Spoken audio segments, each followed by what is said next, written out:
کے لیے قرآن نصیحت ہے، اس لیے قرآن پڑھو۔ فَقْرَؤُوا مَا تَيَسَّرَ مِنْهُ، جو آسان ہے وہ پڑھو۔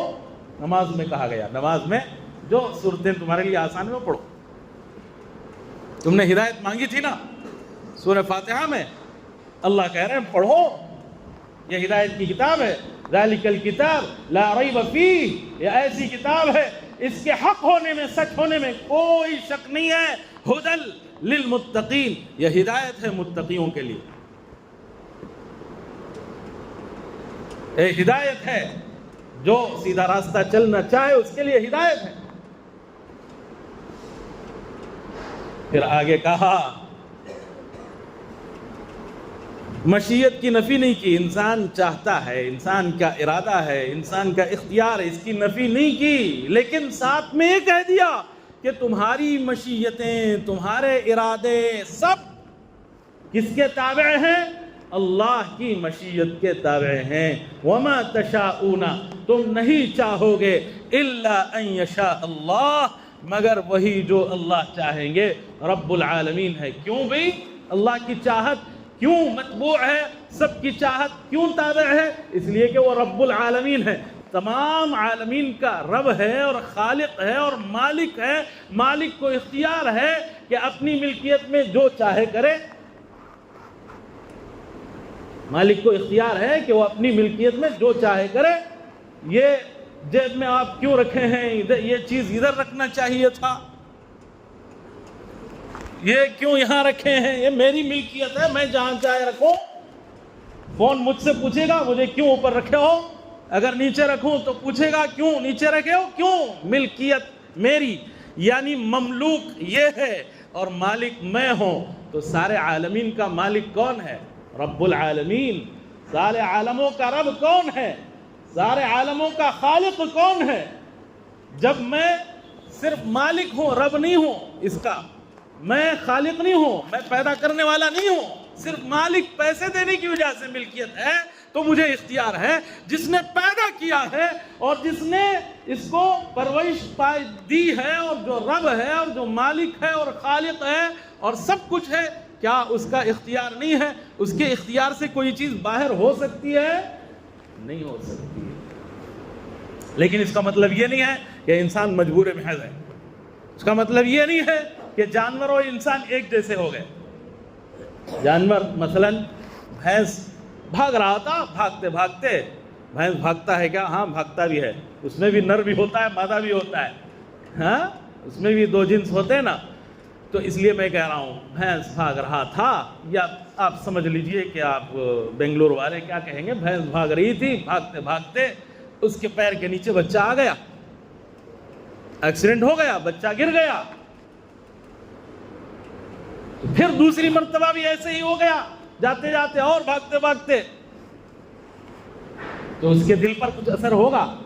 یعنی پہلی مرتبہ جب بچہ گر گیا، مر گیا، تو مجھے سنبھل کے چلنا چاہیے، ایسا نہ ہو کہ ایک اور بچہ آ جائے، یہ سوچے گا نہیں۔ وہی انسان اگر جاتے جاتے اگر دھکا لگ جائے ذرا بھی، تو سوچے گا وہ بچہ چلا گیا، اس کے اندر رحم ہے۔ تو یہ بین فرق جانور اور انسان میں کس نے دیا؟ اللہ نے۔ اسی فرق کی وجہ سے اللہ پوچھ رہے ہیں، جب ہم نے تم کو اتنی عقل دی ہے، اتنی سمجھ دی ہے، اور یہ دنیا سمجھ سکتے ہو، کمانا معلوم ہے، اور دنیا کے سارے تدابیر کرنا سمجھ میں آتا ہے، اس میں عقل اور دماغ چلتا ہے، تو کیا قرآن سمجھنے میں اور آخرت کو سمجھنے میں، ہماری ربوبیت کو سمجھنے میں، ہماری خالقیت کو سمجھنے میں، ہمارے مالک ہونے کو سمجھنے میں، ہماری کائنات میں یہ کیسے گھوم رہی ہے، کیسے سورج برابر جی اپنے وقت پر آ رہا ہے، کیا اس کو عقل ہے؟ عقل نہیں ہے، پھر بھی برابر 23 مارچ کو یعنی 23 مارچ کو ایکویٹر پر آ رہا ہے، اور پھر 3 مہینے لگ رہے ہیں واپس جانے میں، 3 مہینے لگتے ہیں کدھر جانے میں؟ نارتھ ورلڈ میں جانے میں۔ 23 ڈگری سے زیادہ ہٹتا نہیں، کسی سال نہیں ہٹتا، پھر واپس آ رہا ہے 23 سپٹمبر کو ایکویٹر پر آ رہا ہے، یعنی بیچوں بیچ آ رہا ہے۔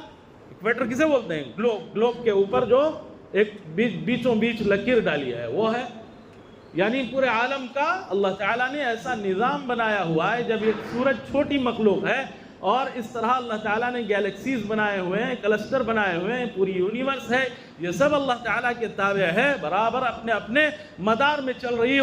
وَكُلٌّ فِي فَلَكٍ يَسْبَحُونَ، ہر ایک اپنے مدار میں برابر چل رہا ہے۔ لَلشَّمْسُ يَنبَغِي لَهَا أَن تُدْرِكَ الْقَمَرَ وَلَا اللَّيْلُ سَابِقُ النَّهَارِ، کہ سورج کو یہ مجال نہیں ہے کہ وہ اپنے مدار سے، اپنے مطلع سے نکل کر کے چاند کے مدار میں آ جائے۔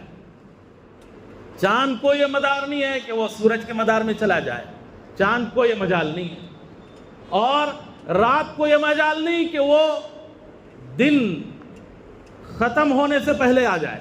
وَلَا اللَّيْلُ سَابِقُ النَّهَارِ، تو اللہ تعالیٰ نے یہ سارا عالم کا نظام بنایا، غور کرو اس میں۔ اللہ کہہ رہے ہیں ہاں جو ایمان والے ہیں وہ غور کرتے ہیں، جیسے کسی چیز کے بنانے میں غور کر رہا ہے آدمی، اس پر غور کر رہا ہے تو یہ بن گیا، یہ کیسے بنا ہے؟ لوگ اس پر کیا کر رہے ہیں؟ ریسرچ کر رہے ہیں، غور فکر کر رہے ہیں۔ کیوں کر رہے ہیں؟ تاکہ کچھ ترقی ہو۔ جب دنیا کے لیے اور دنیا کے فائدے کے لیے اور تھوڑی سی عارضی زندگی کے فائدے کے لیے آدمی غور و فکر کر رہا ہے، تو کیسی کیسی ٹیکنالوجیز کے وجود آپ کو نظر آ رہے ہیں۔ اللہ تعالیٰ کو سمجھنے کے لیے، آخرت کو سمجھنے کے لیے، رب کو سمجھنے کے لیے ہم غور و فکر نہ کریں؟ افلا تبصرون، غور نہیں کرتے آپ؟ فی الارض آیات للموقنین، زمین میں یقین والوں کے لیے نشانیاں ہیں۔ وفی السماء رزقکم، آسمان میں تمہارا رزق ہے، وہاں سے ہم برساتے ہیں۔ وفی انفسکم، اپنے آپ میں غور کرو، سمجھ میں آئے گا۔ مومنین کون؟ الذین یذکرون اللہ، ایمان والے وہ ہیں جو اللہ کو ہر وقت یاد کرتے ہیں، ذکر کرتے ہیں۔ قیاما وقعودا، کھڑے بھی بیٹھے بھی، اور وعلی جنوبہم، پہلوئیں کے بل لیٹے ہوئے بھی۔ یہاں پہلو سے مراد صرف پہلو کے بل لیٹے ہوئے نہیں، ہر حال میں آدمی کو جنوبی حالت میں بھی اللہ کے یاد کرنے کی اجازت دی گئی۔ قرآن نہیں پڑھ سکتا لیکن اللہ کا ذکر کر سکتا ہے، جنابت کی حالت میں، ناپاکی میں بھی۔ تو کھڑے بیٹھے لیٹے ہر وقت اللہ کو یاد کرنے والے، وَيَتَفَكَّرُونَ فِي خَلْقِ السَّمَاوَاتِ وَالْأَرْضِ، اور تدبر تفکر کرنے والے ہیں آسمانوں میں، آسمانوں کی تخلیق میں، والارض، زمین کی تخلیق میں، کہ کیسے اللہ نے اس کو پیدا کیا۔ تو آسمان زمین بول کر سارے اللہ تعالیٰ کی اللہ کی مخلوق میں، کائنات میں غور و فکر کرنے کا حکم ہے۔ تو اللہ کی طاقت کو سمجھنے کے لیے اللہ کی مخلوق میں غور کرو، یہ کہا گیا۔ تو میں کہہ رہا تھا کہ انسان اور جانور میں فرق ہے۔ انسان جب جاتا ہے، کوئی دھکا لگ جائے، بچہ گر جائے تو اس کا دل تڑپ اٹھتا ہے، پھر آگے سنبھل کے چلتا ہے، لیکن یہ بات جانور میں نہیں ہے۔ یہ بین فرق ہے، یہ بدیہی فرق ہے۔ ہر آدمی جس کو تھوڑی سی بھی عقل ہے وہ سمجھ سکتا ہے کہ انسان اور جانور ایک نہیں ہو سکتے۔ پھر یہ اشکال کرنا کہ ہدایت اللہ کے ہاتھ میں ہے تو ہم مجبور محض ہیں، نہیں، اللہ نے مجبور محض نہیں بنایا ہے۔ اگر مجبور محض ہوتے تو کیوں اللہ حکم دیتا، کسی چیز کا حکم دے اور ہم کو اس کا اختیار نہ ہو، یہ عقل سے پرے بات ہے۔ میں آپ سے کہوں کہ 6636 آیتیں ہیں قرآن کی، یہ کل صبح تک یاد کر کے سب سنانا۔ میں اپنے طالب علم سے کہوں یا آپ سے کہوں، یہ ہو سکتا ہے، کیوں؟ اس لیے کہ اتنا ایک ہی دن میں یاد نہیں کر سکتے۔ کوئی 1 سال 2 سال 3 سال میں یاد کرے گا، پورا قرآن یاد کرتے ہیں، 3 سال میں حافظ بن جاتے ہیں عام طور سے۔ اس لیے ایک صفحہ یاد کر کے سنائیں، ہم بولیں گے۔ جب ہم مخلوق ہو کر ہم کسی کو اس کے اختیار سے زیادہ بوجھ نہیں ڈالتے، جو ایک صفحہ یاد کر سکتا ہے اس سے نہیں کہتے کہ 5 صفحے یاد کرو، تو جو 5 نماز